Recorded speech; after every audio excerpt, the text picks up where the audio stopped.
Welcome, everyone. First episode of the year, 2025. Sunny days in Detroit. Unfortunately, starting the 2025 season on a bad note.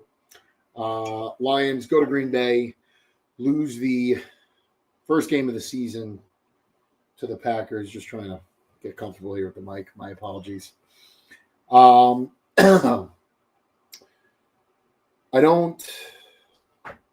think we expected this. I think we mentally, as a fan base, prepared for a loss to a degree, right? I expected them to. I expected them to win. I thought it would look a lot cleaner. I had the idea of, they could lose, right? They Packers always play good at home. Packers haven't lost a home opener, or I believe they haven't lost week one since like 2012. They're a great team. They just got Micah Parsons. So I was hopeful. I was definitely talking shit to some of my Packers friends, but the idea was there in the back of my head that they could lose. However, I don't think anyone expected it to look this ugly. I think had the Lions put up, 24 points and they gave up 27 and the game went back and forth. And, I think we all would have been able to digest that a little better. I think, you could have chalked it up for, they lost both coordinators. Frank Ragnow just retired. All of the things you would have said anyway. But I don't think anyone expected it to look this ugly. I don't think Packers fans expected it, and Lions fans did not expect it. Very few bright spots, if any, that you could find in yesterday's game. But I'm going to save the bright spots for the end. Just ugly all around. The game starts in the line of scrimmage. This team that we see today has been constructed from the line of scrimmage out, the opposite of the previous regime. A lot of Brad Holmes' early draft picks have been on, Penei Sewell, a right tackle, Levi Onwuzurike, a D tackle, Aleem McNeil, another D tackle. Just recently this year in 2025, Tyleik Williams out of Ohio State, D tackle. Everything has been second round or third round, pick 56, whatever it was, Tate Ratledge. Everything has been predicated on the line of scrimmage. That has been this team's bread and butter. If they did anything right over the past 3-4 seasons since Dan Campbell and Brad Holmes have taken over this organization, it's been building in the trenches and developing the number 1, number 2, number 3 offensive line in the NFL. That was their bread and butter. If they could do anything right, they could run the ball. Everybody talked about Sonic and Knuckles, Jahmyr Gibbs and David Montgomery for good reason, right? These were two guys that were averaging, for the most part, 5 yards a carry last year. Very explosive. Jahmyr sets, I believe, an NFL record with touchdowns, all receiving and rushing last year, over 20 touchdowns. And then to come out and see them against Green Bay be a shell of their former selves. I think we expected regression, and that was obvious. You're losing Frank Ragnow, an all-pro center, a guy that's been a stalwart on this offensive line since 2018, since he stepped into the league. And you lose a guy like that, you're not going to just make it up in week 1. And truth be told, you're probably not going to make it up by week 18, right? You could find ways to make things better, but to say that you're just going to replace that is easier said than done. Now, I don't think anyone expected, and it seems like Kelvin Shepard and Dan Campbell didn't expect it. With the addition of Micah Parsons, I think in everyone's head, we all thought, well, okay, that guy's going up against Penei Sewell. That would kind of cancel each other out, right? And Penei should be able to have Micah at bay for most of this game, and we'll be able to game plan around things like that. And instead, Micah was lined up pretty much over the center. He was A gap, B gap most of this game. And the Green Bay Packers, hats off to them. They looked at the weakness of this line and they said, we're going to put our best pass rusher at the weakest part of their line, even though Micah's not a nose tackle. He's not a guy that lines up in the 3-tech often. Not that he can't, just a guy like that, his bread and butter is playing off the edge, using that space, getting to the quarterback.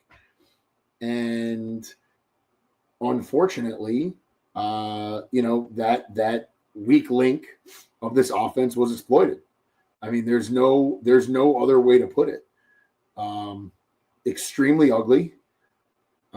Thankfully, Jared was able to get the ball out of his hands very quickly yesterday. And I think that probably prevented more turnovers from happening. But before we get into anything else that happened yesterday, anything that's going to continue to happen for the rest of 2025, if the Lions cannot address the interior offense, like if that does not get any better, if what we saw yesterday between both guards and the center continues, this team can't win more than 4 games. Not like that, they can't. Not like that, they can't. I mean, it's one thing if Jared has an off day and starts missing receivers and maybe turns the ball over. Like, you always know you could count on those two guys in Jahmyr Gibbs and David Montgomery to get the offense going, to kind of start the engines a little bit, move the sticks, help set up the pass game. If those 3 up front can't block, it doesn't matter how good Penei Sewell and Taylor Decker are, bookending that line. There's nothing you can do. Like, there's nothing. If you don't have guards and you don't have a center, there's nothing you could do at any league, at any level of football. I mean, it doesn't matter if you're talking about JV, if you're talking about varsity, college, it does not matter. If you cannot block up the middle, like, that is the quickest way to the quarterback. If you could get through the middle, A gap and B gap, you're gonna stop whatever the other team wants to run. And no amount of trick plays or all-pro wide receivers could solve that problem. The good news to this is that both Christian Mahogany and Tate Ratledge, Christian's in his second year, Tate is a rookie. I have to say, for a rookie second-round pick being thrown into the fire like that yesterday, I think he held up pretty well. I mean, no one's handing him a game ball, but, to not be the focus of yesterday's problems kind of says something about him. And I think no matter what happens to this team this year, I think that's a guy I'm going to be watching very closely all the way through the season. And that is someone that I think we will see get considerably better come December. Now, that being said, Mahogany didn't look great. He didn't look terrible, but he didn't look great. Graham Glasgow, I mean, kind of expected. I don't think we thought it would be this bad. He's 33 years old. I think he's got 9 or 10 years in the NFL at this point. A lot of those years with Detroit. He's played center for us before, albeit 2017, 2018, but Graham wasn't great last year. We knew he was playing with some injuries. He was playing on the opposite side of the line that he's comfortable with, all those things that we heard. I expected like average to below average play at center from him. And we got, this was like worse than replacement level. This was terrible. So much so that I think if we continue to see this play out of him next week, I think by week 3, he's got to sit. There's really no other way to put it. And I don't think they're going to move Tate Ratledge to center because Tate's never played center in his life. I think if you had an entire offseason to work on it, that's one thing, but you're throwing a lot at a 21, 22-year-old kid out of Georgia, second-round pick, playing, starting in the NFL, to say, hey, you got to learn a whole new position and do it on the fly. I don't think that's something the Lions staff is comfortable with, and I certainly wouldn't be comfortable with it. So from that standpoint, like anything else we talk about today doesn't even matter. If those three guys cannot gel and figure it out in the coming weeks, then everything else is useless. Put it that way. On the other side of the line, the defense, 0 pass rush. Aiden Hutchinson was the only guy you saw. You didn't really see much of him. Now, I think collectively we can all give Aiden Hutchinson a pass on yesterday. As weak as that may sound, this is a guy that snapped his leg in half less than a year ago, and he's back on the field. So just to see him come out, play a full game, no issues, that was a win in itself. As for everyone else, Marcus Davenport, didn't see him. Tyleik Williams, I think, had 2 tackles, was non-existent. It looked like the middle there between DJ Reader and I guess Tyleik, I guess maybe they plugged the hole because the Packers weren't able to rush for too much. I think Josh Jacobs had 29 yards overall. I want to say he averaged 3.5 a carry. So that's kind of a good thing to see. But, this pass defense looked terrible. It looked like a Jim Caldwell, Matt Patricia pass defense. Swiss cheese. Guys are running wide open. The one thing I'll give them, Jordan Love throws that pass into Anzalone's chest. He drops it. Very next play, he throws it at Brian Branch. That's a pick 6. The Lions most certainly did not lose this game because that flag was picked up, but certainly didn't help them. Not blaming the officials. The Lions lost this game themselves with no help, but that didn't help. That didn't help. Brian Branch made a heck of a play, ended it in the end zone like textbook, and unfortunately, they somehow saw a defensive holding on the other side of the field, a place Jordan Love wasn't even looking at. So, as frustrating as it is, it doesn't negate how bad they looked. And they were, I guess, able to clean it up a little in the second half. And so it is a little reassuring in that manner, but you gave up 27 points. It definitely could have been worse. Same issue here that you're talking about on offense. That line just looked horrible. It looked horrible. Marcus Davenport, like I said, non-existent. Aiden didn't really do anything. I mean, and you almost want to say, to Brad Holmes and Dan Campbell, yeah, no shit, it looked this bad, right? You started the season with 3 defensive ends, and then you went on the radio and said, no, we're good. We're good. We feel really good about this. You feel really good about 3 defensive ends when you just lost your defensive end last year to a broken leg, week 6?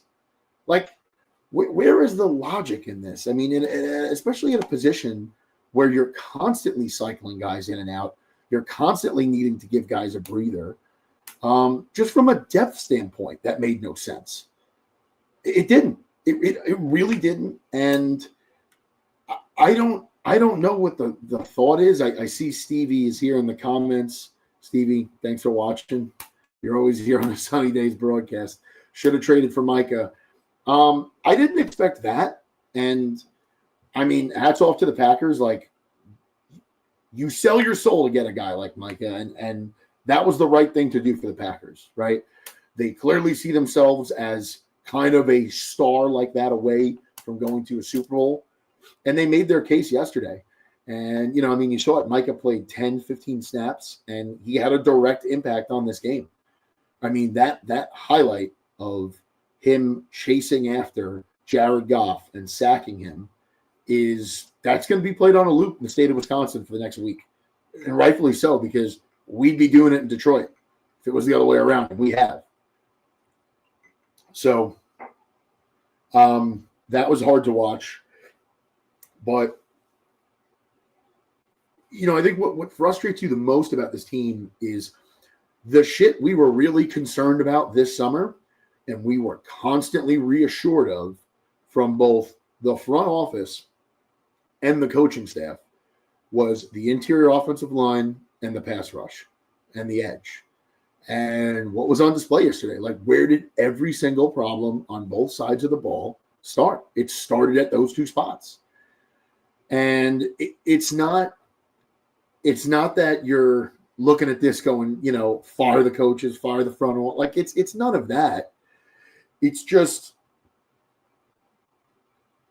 you know, if we could see it down here, and I know and I understand as a front office and as a coaching staff, you're not going to come out and say that you don't believe in what you have or that you think you're weak in a spot. Like, you're just never going to say that. And I understand where they are. And I also understand that there's a hard cap here in this sport.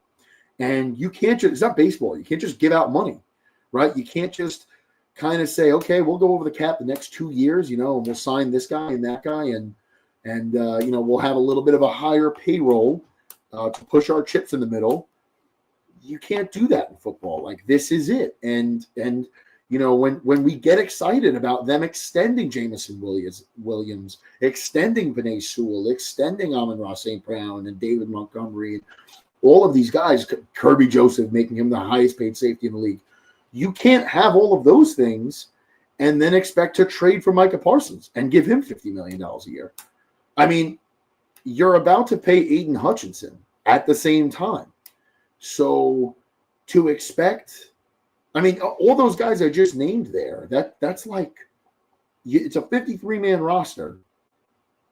That's over half the cap. Like, it's really hard to find another 40 guys that are going to play for under whatever it may be, $113 million. Like, that's a really, really hard thing to do. And that's why I can't really kill them for it. And it seemed like, you know, Za'Darius Smith made sense, and I guess he didn't want to come to training camp. And, you know, the Lions were kind of $5 million apart on him, on what he wanted. He wanted $9 million. They wanted to give him $4 million, I believe, which is, I think, what he got out of Philly. With the incentives, it's $9 million. But if he doesn't get those incentives, I want to say he's in the 4 to 5 range. So it sucks that they couldn't make those things work. And the biggest concern here is that if they can't find a way, like, even if you could win enough games, even if you're in the hunt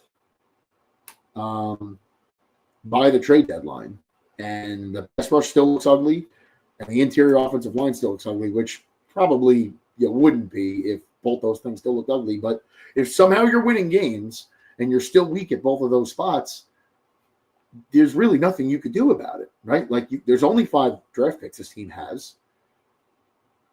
You can't acquire both a star-studded edge rusher and a center at the deadline. Like, you can't do that unless you're willing to just give up this year and next year's draft. And Brad Holmes is not going to do that. And why would he? Why would he? Because since day one, they have preached sustainability here.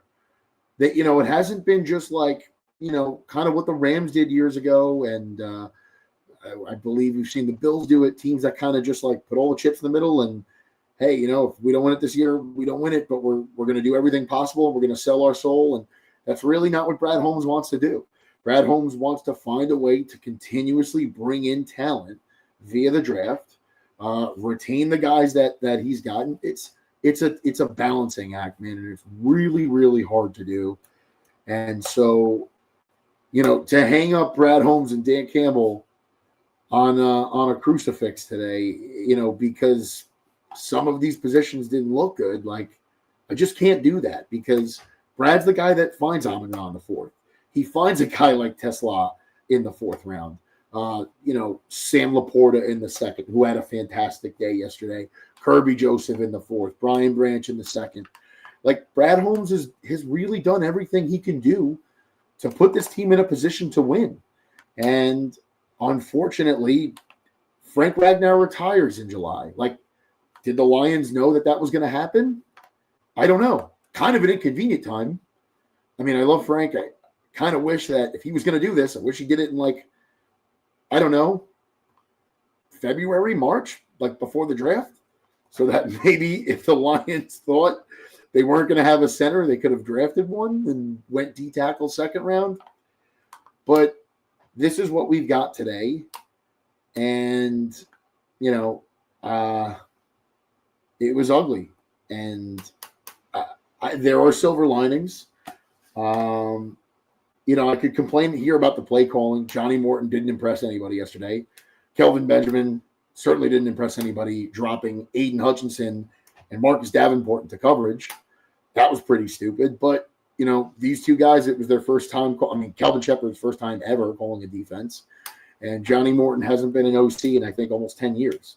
So I'm going to kind of give those guys a pass. And no matter how much we want to complain about the play calling, the guys up front got to block. The guys on the D line got to be able to create pressure. There was no QB pressures. There was no QB hits. There was nothing.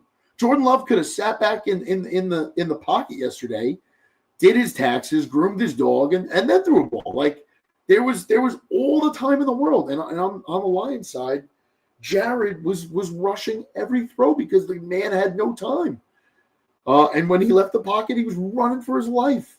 So to even bring up the play calling, was the play calling good? No, but even if Ben Johnson was still here calling this offense, it still would have looked ugly.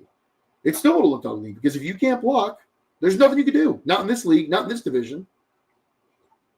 So I'm going to give another week or two to really go into these coordinators. The positives.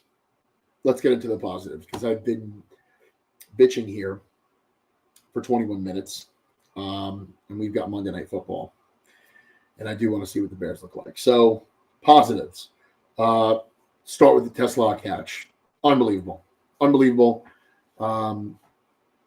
It sucks that it was in garbage time. It sucks because it was. I don't think the Packers were really, trying to defend there. So it's not something that we could be proud of, in my opinion. I'm happy for Tesla. That was awesome. I'm happy that he threw a quick 7 on the board to make it not look so lopsided. At least we did get to double digits. That was fantastic. So I'm really excited for him. I'm really excited to see what the kid can do. I'd like to see him get a little more time. It's like that was the first time we saw him yesterday. I don't know what his snap count was, but it definitely wasn't very high. But that was really great to see. The great news we got Saturday night was the Jameson Williams extension. And I think that's great for a couple of reasons. One of those reasons I feel like no one's talking about today. No one on 97.1, no one I've seen on Twitter. When I saw that extension, I was excited, yes, because it's low money. In comparison to what wide receivers are getting today, you're really not paying the guy for another 2 years, right? So 2027 would be when that 3-year extension kicks in. It averages out to about $28 million a year. Very doable. And the cap's going to go up, right? That cap's going to go up. So what looks like $28 million today in another 2 years will probably look more like $25, $24 million. Just assuming the cap goes up and everything. So that looked good. That was a really good thing. It's always good knowing, obviously, your guys are secured. You're not worried about a holdout. And this regime has done a great job with extending guys early.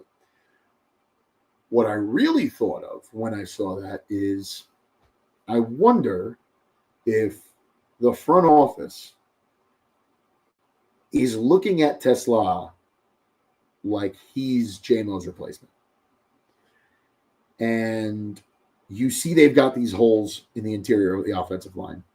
You see they've got holes rushing the passer. Is it a possibility? And maybe it's not. Maybe I'm totally off.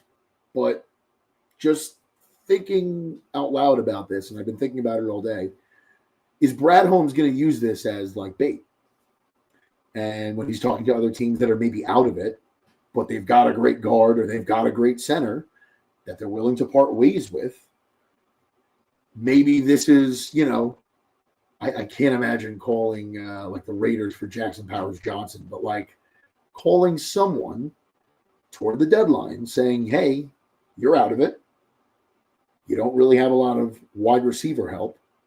I could give you a guy who's under contract for the next, at that point, 4.5 years, and I'll take that guard, or I'll take that center, or I'll take that edge rusher. And you're getting a guy that's supremely talented, that can be a one in most places, and you're getting him at a very, very, very reasonable rate. I wonder if that's actually the goal here, and that it's not being able to keep both guys. Because, like, just looking at all the people that have to get paid, I really, really am hard-pressed to believe we're going to pay 2 wide receivers over the next 4 or 5 seasons. Big money. Especially when the O-line looks as bad as it looks. So that's kind of my prediction going forward. I think they're going to try to piece this together as best they can. But my prediction is that, very early prediction, I think Jameson Williams might just be gone at the deadline for some offensive line help. And it's not that I want to see a guy like Jameson go. I think he's supremely talented. I think he's really grown up. I think the world of him. But we got to keep this quarterback upright. We got to give him time to throw. And Graham Glasgow's not the guy. Tate Ravledge might be the guy. Christian Mahogany might be the guy. But you need a center, a legitimate center. And I just don't think it's going to be Graham. So that's my prediction. But nonetheless, good to see that. And great to see Sam Laporta. This guy was pretty much non-existent for all last year. I think he had 1 or 2 games where he kind of looked like he was coming back. He had a great rookie campaign, very quiet last year, sophomore slump. This year, the man came out strong. It seems like as prepared as the Packers were for everything else yesterday, there was no prep for Sam Laporta. This is a guy that was running all over the field. I want to say he caught like 7 or 8 balls. He looked great. So that was really, really good to see. That's really all I could say. And I guess Jake Bates looked good kicking field goals. Stevie Mack, random thing, still a big fan of Montgomery. Yeah, he does. He does. Montgomery's the guy. We love him, but once again, at the same time, if you can't block for Montgomery, there's only so much a guy like that can do. He needs the O-line to open up the holes. We saw Jahmyr Gibbs go backwards. We saw him try to change directions a couple of times yesterday. That was obviously very ugly. I think that was just out of desperation. Jahmyr just tried to make something out of nothing, and it backfired, and that's going to happen. You'd like to see these guys running more north to south. If it's a 1-yard loss, accept the 1-yard loss. Don't loop back around and turn a 1-yard loss into a 7-yard loss because you were trying to do something. So, hopefully they clean this up. You got Chicago coming to Detroit next week, about to turn on Monday Night Football and see what Ben Johnson's Bears look like. So, you lose week 1, you come back and win week 2, you feel a lot better about things. If you're going into Baltimore on Monday Night Football week 3, you're 0-2 in the season. Things can go from bad to worse very quickly. So, I'm hoping it's just week 1. I'm hoping things look better. It's a lot to clean up by next week, but the Bears are not world beaters. The Bears have problems of their own. Like we've got rookie coordinators, they've got a rookie head coach.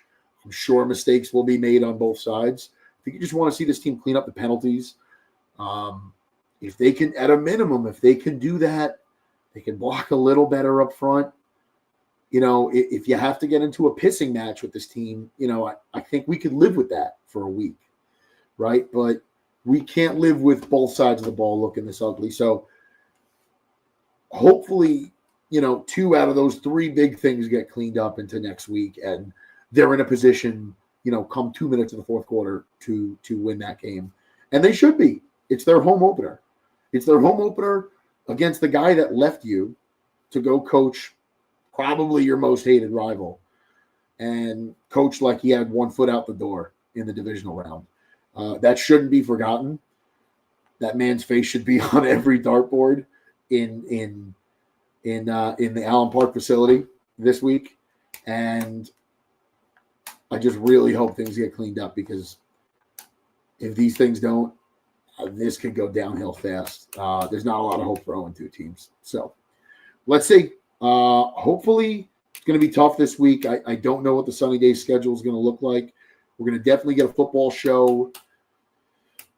We're probably going to have to get it out Friday night. So we'll see who's available for that. In terms of Sunny Days in Detroit, probably won't see you all until next Monday, next Tuesday. So, but let's hope things get cleaned up. Let's hope the Lions take home a win next week, and we will see you all end of the week. Let's go Lions.